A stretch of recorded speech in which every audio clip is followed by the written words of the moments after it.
সাইয়েদনা মূসা আলাইহিস সালাম আল্লাহর একবার জিজ্ঞেস করলেন, আল্লাহ মাইয়াকুনু জালিসি ইয়াউমাল কিয়ামা, আল্লাহ আমার সাথে কিয়ামতের দিন জান্নাতের সাথী কে হবে? আল্লাহ বললেন, জালিসুকা ফিল জান্নাতি জাজ্জার, তোমার সাথী হবে কিয়ামতের দিন বিচার শেষে জান্নাতে যখন ঢুকবা তোমার সাথী হবে একজন কসাই।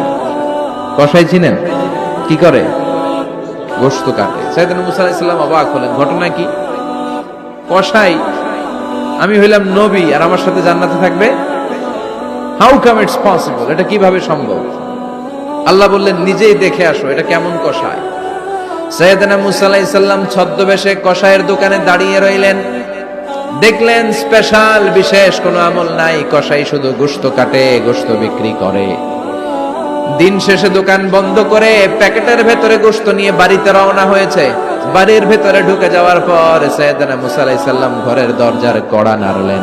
কসাই বলে, মান আনতা, তুমি কে? মূসা আলাইহিস সালাম বললেন, আনা মুসাফির, আমি মুসাফির, থাকার জায়গা নেই, আপনি যদি থাকার জায়গা দেন আপনার বাড়িতে থাকবো। কসাই বলে, আসেন।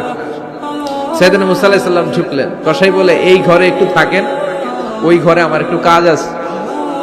মূসা আলাইহিস সালাম বললেন, যান, কাজ সেরে আসেন। মূসা আলাইহিস সালাম খেয়াল করলেন ওই ঘরে মাচার উপর থেকে বয়োবৃদ্ধ এক নারীকে তিনি নামিয়ে গোসল করালেন, টাওয়াল দিয়ে গা মুছিয়ে দিলেন, নতুন জামা পরিয়ে দিলেন। এরপর দোকান থেকে আনা সুন্দর গোশতের টুকরাটারে নিজ হাতে কেটে রান্না করলেন। তারপর রুটি বানালেন আর গোশত আর রুটি হাতে নিয়ে ওই মহিলার মুখে তুলে দিচ্ছেন। মহিলা খাচ্ছে, খায় আর বিড়বিড় করে কি যেন দোয়া পড়ে। সুবহানাল্লাহ পড়বেন না? ওই মহিলাকে খাওয়ানোর পরে কসাই সাইয়েদনা মূসা আলাইহিস সালামকে মেহমান হিসেবে খাবার নিয়ে আসলেন। বললেন, ও পথিক, খাবার খান, সকালবেলা আপনিও চলে যাবেন, আমিও যাব আমার দোকানে, খেয়ে আপনি ঘুমিয়ে পড়েন। মূসা আলাইহিস সালাম বললেন, ততক্ষণ পর্যন্ত তোমার আনা খাবারে আমি হাত দিব না যতক্ষণ না তুমি বলবা ওই মহিলাটাকে। কসাই বলে, হাদিহি উম্মি, এটা আমার মা। হাদিহি উম্মি, এটা আমার মা। এই দুনিয়া এই মা ছাড়া আমার কেউ নাই, আমিও ছাড়া আমার মায়ের কেউ নাই। তাই প্রতিদিন দোকানের কাজ শেষ করে গোশত এনে রান্না করে আমার মারে আমি খাওয়াই। হাদিহি উম্মি, এটা আমার জনম দুঃখিনী মা। সাইয়েদনা মূসা আলাইহিস সালাম, বুঝলাম তোমার মা, কিন্তু তুমি যখন রুটি তোমার মায়ের মুখের ভেতরে তুলে দিচ্ছিলে তোমার মা বিড়বিড় করে কি যেন পড়লো, কি পড়ে তোমার মা? কসাই বলে, আমার মায়ের একটা পাগলা দোয়া আছে। কি দোয়া? আমি জানি কশিন কালো এই দোয়া কবুল হবে না। আবেগের বশবর্তী হয়ে প্রতিদিন আমার মা আমার খেদমতে আমার উপর এত সন্তুষ্ট হয়ে যায়, এত খুশি হয়ে যায়। আমার মা প্রতিদিন বলতে থাকে, আল্লাহুম্মা জাআল ইবনি জালিসা মূসা ইয়াউমাল কিয়ামা। ও আল্লাহ, আমার ছেলের খেদমতে আমি এত সন্তুষ্ট, আমার ছেলের উপর আমি এতটাই রাজি খুশি। শুনেছি এই জামানার সবচাইতে বড় পয়গম্বর, বনি ইসরাইলের সবচাইতে বড় নবী, ওই নবীর নাম নাকি মূসা। ও আল্লাহ, আমি এত কিছু জানি না, এত কিছু বুঝি না, এত কিছু চাই না, তোমার দরবারে শুধু একটাই চাওয়া, একটাই ফরিয়াদ, তুমি আমার ছেলেরে কিয়ামতের দিন মূসার সাথে হাসর নসিব করে দিও। আমার ছেলে কসাই ছেলেটারে তুমি মূসার জান্নাতের সাথী বানিয়ে দিও। আল্লাহুম্মা জাআল ইবনি জালিসা মূসা ইয়াউমাল কিয়ামা। জালিস মানে ফ্রেন্ড, বন্ধু। আল্লাহ, জান্নাতে আমার ছেলেরে তুমি মূসার বন্ধু বানিয়ে দিও। মূসা আলাইহিস সালাম এবার বুঝতে পারলেন। তিনি বললেন, ঘটনা তো এই জায়গায় এতক্ষণে বুঝতে পেরেছি, কেন আমার সাথে মুফাসসির যাবে না, হাফেজে কোরআন যাবে না, শহীদরা যাবে না, ওলিরা যাবে না, নবীরা যাবে না, আমার সাথে জান্নাতে যাবে কসাই। এটা মায়ের দোয়া। কার দোয়া? মায়ের দোয়ার দরকার আছে না নাই? অনেক পাওয়ারফুল মায়ের দোয়াটা। বুলেট মারলে বুলেট মিস হয়, মায়ের দোয়া মিস হয়? ড্রোন হামলা করলে ড্রোন হামলা মিস হয়ে যেতে পারে, কিন্তু মায়ের দোয়া কশিনকালে মিস হয় না। চিল্লায় বলেন ঠিক কিনা? মায়ের দোয়াটাও কবুল, বদদোয়াও কবুল। ভয়ঙ্কর কিন্তু। মা দোয়া করলে কবুল হয়, কিন্তু বদদোয়া করলে কবুল হয় না। এরকম হলে it was not a big deal, এটা বড় সমস্যা ছিল না। কিন্তু দোয়া করলেও যেমনি কবুল, বদদোয়াটাও কবুল। এজন্য খবর আছে না নাই?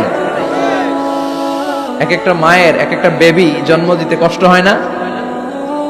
শুধু কষ্ট, কি পরিমাণে কষ্ট এটা মা জানে, বাবা জানে না। এজন্য বিষ্ণু বলেছেন, মায়ের মর্যাদা বাবার চেয়ে কয় গুণ বেশি? আবার আল্লাহ বলেছেন হামালাতু উম্মুহু, বাবা তোমার পেটে ধরে নাই, পেটে ধরেছে কে? ওয়াহানান আলা ওয়াহান, ব্যথা, কষ্ট, জ্বালা, পেইন বাবা সহ্য করে নাই, করেছে কে?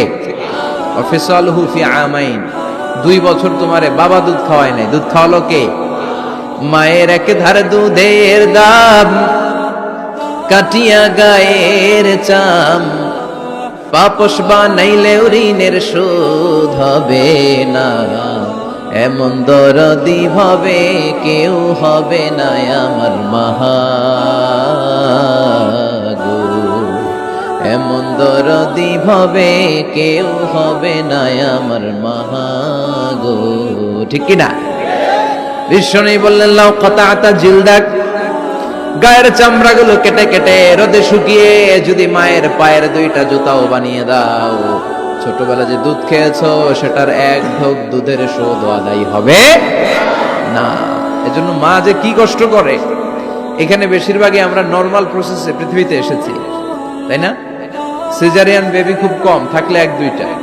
নরমাল প্রসেসে একটা বাচ্চাকে ডেলিভারি করতে একটা মায়ের যে কত কষ্ট হয় আপনি কল্পনাই করতে পারবেন না। চিকিৎসা বিজ্ঞান বলে একজন সুস্থ মানুষ, ব্যথার একটা ইউনিট আছে, মাত্রা, ব্যথা মাপার একক, 45 ইউনিট পেইন বা ব্যথা একজন মানুষ সহ্য করতে পারে। ব্যথার তীব্রতা বা মাত্রা যদি 45 ইউনিটের বেশি হয়, যদি ছাড়িয়ে যায়, হয় লোকটা বেহুশ হবে, নয় মরে যাবে। আমার আর আপনার মা যখন আমাদেরকে নরমাল প্রসেসে ডেলিভারি করেছেন, তখন তারা 45 না 57 ইউনিট প্লাস 57 থেকে 60 ইউনিটের পেইনও তারা ছাড়িয়ে গেছে।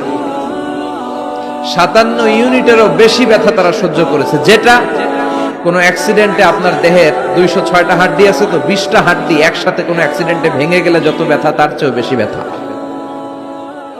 এজন্য মায়ের মনে কষ্ট দেয়া যাবে? মায়ের মনে কষ্ট দিয়ে জীবনে কেউ সফল হতে পারে নাই।